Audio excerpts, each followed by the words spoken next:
میں نے ایک بڑا عجیب منظر دیکھا ہے۔ میں گجرات سے آ رہا تھا، نہر پر جیلم کے اوپر میں نے دیکھا ایک لاش ہے نہر کے اندر پڑی ہوئی، ڈنگا تھانہ میں۔ وہاں میرے دوست نے، میں نے ان کو فون کیا، میں نے کہا یار جمعے کا بھی وقت ہے، میں نے جمعہ جا کے پڑھانا ہے، تو یہ لاش ہے، تقریباً 34-35 سالہ خاتون ہے، اور اس کے ہاتھ یہاں رکے ہوئے ہیں، نہر کے اندر اس کی لاش پڑی ہے۔ وہ ایک میرے دوست نے کہا ارشد صاحب، ان کو میں نے کہا کہ ذرا تھانے رپورٹ کر دیں۔ انہیں رپورٹ کروائی، میں نے کہا ذرا تحقیق تو کرنا یہ کہاں سے معاملہ ہوا ہے۔ بعد میں جب قصہ کھلا تو پتا چلا کہ اس بیچاری کو دعاؤں کے بعد اللہ نے بیٹا دیا تھا۔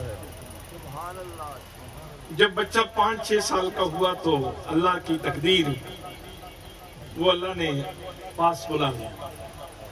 اب ماں اس صدمے کو برداشت نہیں کر پائی اور اس کی عقل معاف ہو گئی۔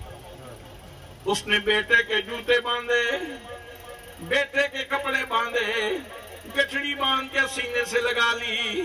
گھر والے کہتے ہیں روٹی کھا لو، وہ کہتی ہے نہیں میرا بیٹا گر جائے گا، پانی پی لو، میرا بیٹا گر جاتا ہے، میں نہیں گرنے دوں گی۔ اس نے اس پوٹلی کو، گٹھڑی کو کلاوا ڈالا ہوا ہے، ہاتھ ڈالے ہوئے ہیں، گھر والے اپنے ہاتھ سے روٹی کھلاتے ہیں، وہ ہاتھ نہیں کھول رہی۔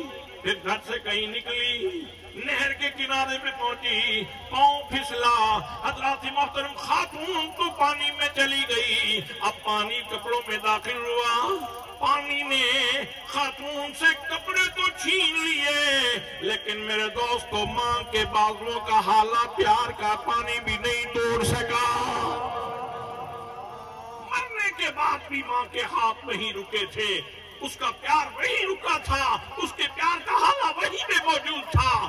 اس لیے یہ نعمت چھوٹی نعمت نہیں ہے، یہ نعمت بہت بڑی نعمت ہے۔